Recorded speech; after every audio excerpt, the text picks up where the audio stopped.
Donc je vais vous montrer maintenant tout ce qui est numérotation automatique de listes. Donc je vous ai mis ici à l'écran un protocole expérimental de chimie à suivre en fait étape par étape. Et alors ce qu'on a tendance à faire quand on ne gère pas en fait la numérotation automatique, c'est de mettre grand 1 tiré, grand 2, etc., de le faire de manière manuelle.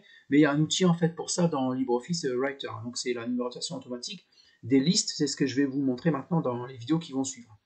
Donc, première chose à effectuer, en fait, c'est de sélectionner la liste que vous voulez numéroter, d'accord, et d'aller cliquer ici sur désactiver, activer la numérotation, ou la touche F12, d'accord. Vous avez un autre bouton ici qui est désactiver, activer les puces, donc on en parlera un petit peu après, hein. Donc ici, pour l'instant, on va sélectionner le texte que vous voulez numéroter, et puis cliquer sur désactiver, activer la numérotation F12, d'accord. Donc là, vous voyez tout de suite que, en fait, les différentes étapes ont été numérotées de 1 à 8, d'accord.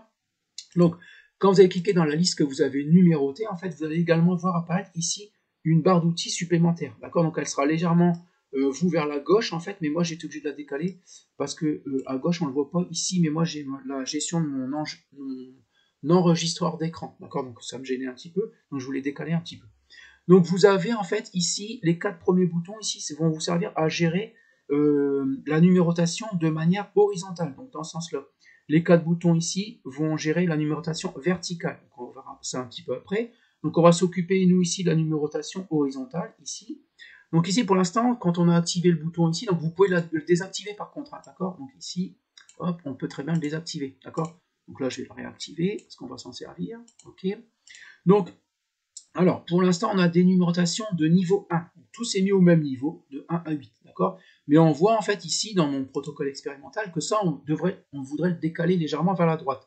Donc ça sera une numérotation de niveau 2. Donc ça, vous pouvez le faire, donc c'est de manière horizontale. Donc vous pouvez ici, la baisser d'un niveau. Donc là, on abaisse d'un niveau. Donc vous avez vu, la numérotation s'est refaite automatiquement. D'accord. Donc là, ici, on va faire, ici, on va la baisser d'un niveau, etc., etc. Donc on peut très bien, donc ici, on peut très bien l'annuler. Donc je vais l'annuler, ici, je vais venir ici, donc hausser d'un niveau, d'accord. Je vais prendre les 3 d'un coup, ok, et puis je vais la baisser d'un niveau. Voilà. Donc là, vous remarquerez également que ça s'est renuméroté automatiquement sans aucun souci, d'accord. Donc ça, c'est pour la gestion, ici, c'est pour la gestion horizontale. Donc vous pouvez ici abaisser tout un niveau avec les sous-points inclus ici, d'accord. Donc si je clique ici, je veux le décaler vers la droite, donc ici, l'abaisser d'un niveau. Si je fais ça, en fait, je vais abaisser d'un niveau que le titre, d'accord. Donc là, je vais le revenir en arrière. Si je fais ça, par contre, je vais abaisser d'un niveau avec les sous-points inclus, d'accord. Donc là, on a une numérotation de niveau 1, de niveau 2 et de niveau 3, d'accord. Donc on peut prendre les sous-points inclus ou pas, en fonction si on prend les 2 premiers boutons ou les 2 deuxièmes boutons. Donc ça, je vais revenir en arrière, d'accord. Donc ça, c'était pour la gestion ici, la gestion horizontale, en fait, de la numérotation. Donc maintenant, on va voir la gestion verticale ici, les 4 boutons d'après.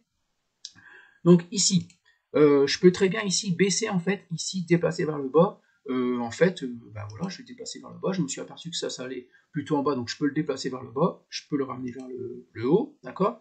Je peux, par exemple, ici, je me suis aperçu que ça n'allait pas. Ici, je vais le baisser vers le bas, d'accord. Passer en dessous. La numérotation, automatiquement, elle se renumérote automatiquement, d'accord. Donc ça, je vais le remonter. Donc, il me semble que c'était dans ce sens-là. Vous pouvez également ici abaisser, en fait, avec les sous-points inclus, comme tout à l'heure. Déplacer vers le bas, sous-point inclus. Donc là, j'ai déplacé tout le grand 1 qui est devenu grand 2. Je peux le remonter, etc., etc. D'accord. Donc gestion horizontale, ici gestion verticale, les 4 suivants. D'accord. Ici, je vais vous montrer à quoi se sert ce bouton-là. Donc ce qu'on a tendance à faire ici, c'est de cliquer ici et faire entrer. Alors le problème, c'est que moi, je voudrais, en fait, si on continue, en fait, on continue, même chose. D'accord. Donc on va renuméroter automatiquement. Donc c'est fait exprès, ça, d'accord. Donc en fait, je vais venir ici, je vais faire retour arrière, d'accord. Et il y a une fonction pour ça. Donc si je veux descendre ça, en fait, alors là, je vais venir ici, je vais faire le bouton sup, d'accord. Je vais venir là, et ça, je veux le descendre, mais sans numérotation. Donc, en fait, c'est ce bouton-là, ici. Donc insérer une entrée sans numéro. Donc je peux très bien descendre quelque chose verticalement sans le numéroter, d'accord. Donc ensuite, ici, on peut, ici, dernier bouton, donc avant-dernier bouton, on peut recommencer une numérotation. Donc admettons, on s'aperçoit ici qu'on veut recommencer à petit 1, donc c'est une deuxième grande étape, par exemple. Tout simplement, on clique avant, et on clique ici sur recommencer la numérotation. Et on recommence à 1, d'accord. Donc ça, je vais annuler. Édition annulée, voilà. Donc voilà pour la gestion, en fait, la première étape de la gestion des listes horizontalement et verticalement. Donc on verra après, dans l'étape d'après, ici, qu'on peut en fait, dans plus une numérotation, le dernier bouton, on peut gérer en fait beaucoup plus de choses dans les listes. Donc voilà pour la première étape de la numérotation des listes.